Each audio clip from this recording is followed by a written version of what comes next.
How a South Korean fishing vessel won against a North Korean submarine with a heavily armed crew. The 1998 Sachou submarine incident. On the 22nd of June 1998, Kim In-yong, the captain of a South Korean fishing boat, noticed a curious sight from the helm of his boat, as it sailed 11 miles east of the South Korean city of Sachou. A small submarine, roughly 60 feet in length, caught in a drift net used for mackerel fishing. He saw several crew members were visible on the submarine's deck, trying to free their vessel. Upon noticing the fishing boat, they gave friendly waves.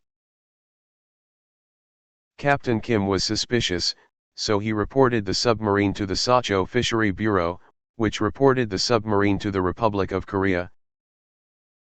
The submarine, meanwhile, freed itself from the net and began sailing north, with Captain Kim following it at a distance. However, before long the submarine rolled on its belly, and stalled helpless in the water.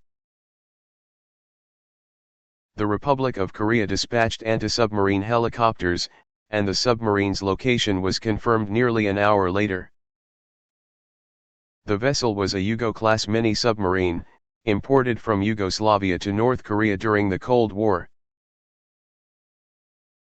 Navy surface ships surrounded the vessel and attempted to communicate with the stranded boat, first via signaling charges and low-frequency radio, then loudspeakers and even hammers tapped on the boat's hull. With no response and the South Koreans unwilling to open the submarine while at sea, the South Korean sailors ultimately hitched the mini-sub to a small warship at 7:30 that evening and began towing it for port of Donghae, South Korea.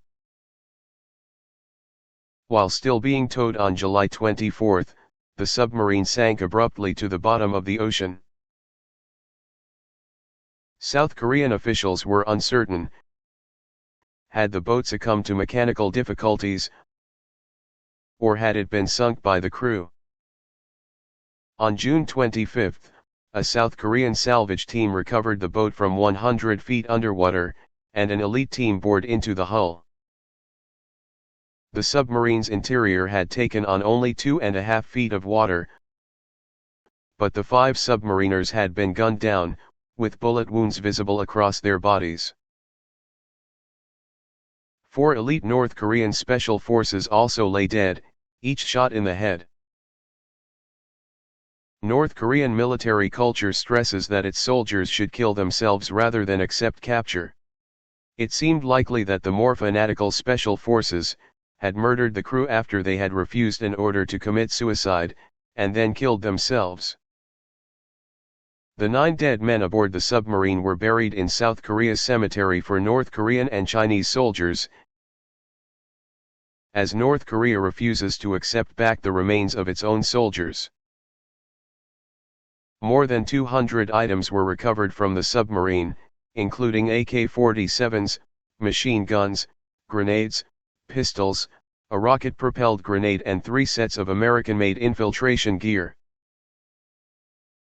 The presence of an empty South Korean pear juice container also suggested that the Special Forces personnel had made it ashore, as did a 1995 issue of Life magazine. If there was any doubt of the boat's espionage activities, the ship's log indicated the submarine had landed agents into South Korea on multiple occasions in the past.